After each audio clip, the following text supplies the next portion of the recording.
Yuriko makes her way into a shopping center as covertly as possible to pick up supplies, only to run into a fully recovered Goro Misaki.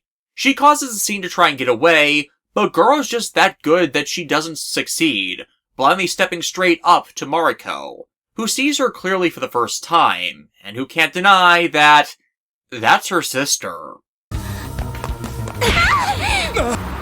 Yuriko!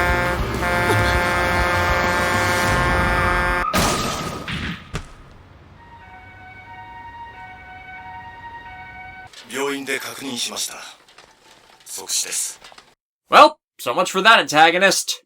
Funny thing though, as I said, we're out of episodes that got skipped in broadcast. This did, unedited, make it into US airings as far as I can remember. Right alongside the Yu-Gi-Oh! Franchise, which 4Kids was actively downplaying any existential sign of death from any interpretation of their dub. Which really doesn't work to try and deny it that hard.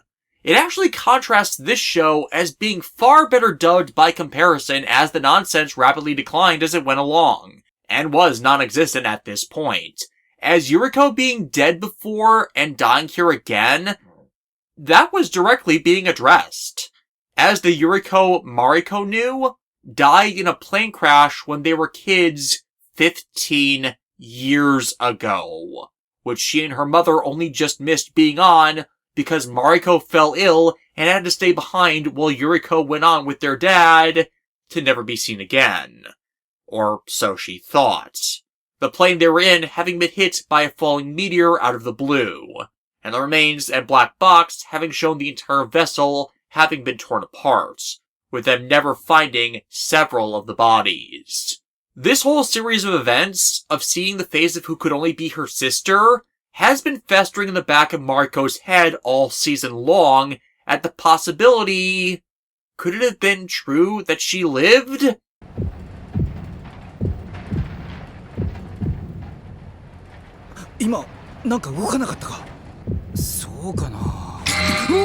Yeah, corpse zombie. Well, okay, she's just not shrugging off being hit by a car and is still injured. But something is keeping her going and allowing her to regenerate from that in a sheerly inhuman manner. This is also why I didn't have any complaints about some of the sight gags from a few of the comedy plots she was part in. I knew this was coming and acted as a retroactive continuity moment for them to show, yeah, it wasn't that heavy a comedic exaggeration for her to not be significantly harmed from physical trauma. She's just that durable in regards to it. She makes her way back to her hideout not that far into the subway system to rest, while the kids in Higure try to keep Mariko's mind off the incident by taking her on another onsen trip for her hot springs club on Yai's Yen. However, as she rests, Yuriko can't help but recall the memories of her youth from coming in such close contact with her sister, and Regal cannot have that. 過去の記憶は引き金となり、心に迷いが生じたか。いえ、記憶が戻ろうと、私の忠誠心に変わりはありません。忘れるな。 Probably because we've had signs that she's had them back for a while. I mean, to repeatedly impersonate her, she's had to have known who Mariko was. It explains Yuriko's hesitation in prior moments, her dwelling on seeing her each time before disappearing. Being as unsettled as she is, it makes the most sense that she is known for a while. And even if that moment in this episode was the first one she got back, one could say the subconscious never forgets and she's been reacting on an impulse of familiarity. Also, her being neutral in this, despite actively helping Regal, there's an explanation for that tied to Regal's part in even creating the Dark Chits to begin with, but we're not quite there yet. The short version of that? Duo has been set up for a lot longer than you might think. 私とお前は下等な人間どもとは違う選ばれた存在だということをな。お前に帰る場所はないのだ。分かっております。 To that end, Regal provides her with a perfected dark synchro chip for her personal use, attached to an order to murder Mariko to cement her loyalty and role with no attachment to this world. She recovers Needleman by hiding in Goro's car to get it from him. Oof. Dude forgot Zombieland Rule 31. Always check the back seat. And with the gun pointed at his head, Yuriko orders Goro to drive her straight to Mariko, who is busy telling the collected more about the accident, and that it happened during a meteor shower. The same meteor shower that shows up cyclically every so often, that is happening again not much longer into this year. For as Yuriko explains, her immortality, it's not. Not really. An interplanetary probe happened to be in that meteor shower, and when it saw the plane crash, it chose individuals from it to act as its observers, bestowing Yuriko with great regenerative abilities. So, less corpse zombie, more Marvel's Laura Kinney. The regeneration is not limitless, just long enough for her to live through the probe's return with its controller, Duo.exe, and for it to meet again with two members of the crash it saved, Yuriko herself and Dr. Regal, both of whom would act as agents for it to observe humanity for it to then determine their fate upon its next return. But as I've said, every time she encountered Mariko, her memories came back bit by bit, and that has tainted her as an observer in her intended duties. Though one could also say her own actions as part of Nebula have already disqualified her from that. Except, of course, for one interpretation of their actions, as all of this being a test concocted by the two of them to test humanity's worth for Duo, taking on the roles of villains to see if humanity and the greater world are worthy of life and salvation by resisting the temptation of the Dark Soul and the raw power it makes its user drunk on. This would then allow them to observe the actions that would result by setting up the sides against one another, one corrupted, the other resistant, and see who wins in the end. And objectively, well, besides Blues being contaminated, we've clearly already seen a clear winner beyond Regal's own plans that reach beyond that role. But unfortunately, that's not the route that is eventually taken with this. Beyond that, their contact with aliens also explains why Regal, in addition to his own genius of course, would have the know-how to develop the dimensional area technology in advance of anyone else, if it's something he got the gist of from pre-existing alien knowledge and technology facilitating his development of both the hard light hologram tech and the matter conversion technology that's likewise made use of to transmit physical objects into data and back via use of those fields. While it doesn't resolve every plot hole in the series around them and any origin for them, besides that, as I've said before, being due to the bad writers for the show being wildly inconsistent about respecting the rules to such, it still, nonetheless, supplies expanded content to where such probably originated. As for Yuriko's dilemma on why she didn't defect, well, would Mariko even accept her back after it's been so long?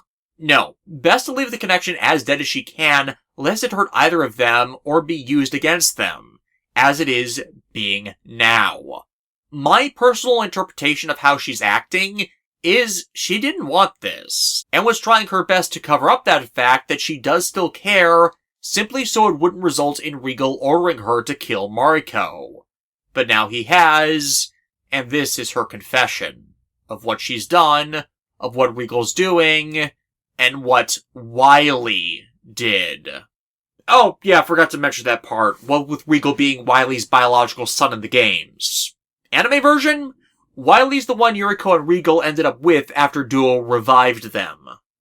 Elaboration on that is cut off by the police putting up barriers, forcing Yuriko to knock Goro out and take over manually, catching up to Mariko's car and shooting out its tires. The crash leaves everyone disoriented, Mariko thinking for some reason Yuriko's after the kids and not her, but a distraction from Higure lets Goro recover and fight Yuriko for the gun, leaving her with the one option she least wanted to use.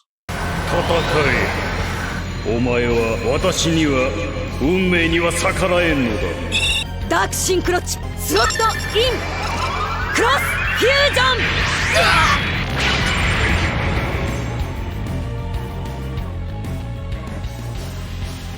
She begins to rampage, play acting being influenced by it, even as Blues observes that she's immune to the Dark Soul corruption. Mariko forced to watch her student and sister fight, But Goro realizes what this really is. Her engineering her own demise, as the gun Yuriko held up to Mariko was empty. For the only way she'd ever escape Nebula's grasp and Mariko would be safe is if she failed and died in battle. もうやめてお願い早くその女を始末しろ命令だぞブルーズ貴様なら俺が始末してやる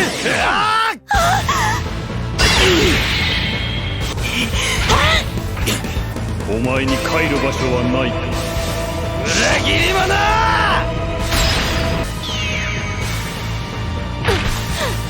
ユリコ死ね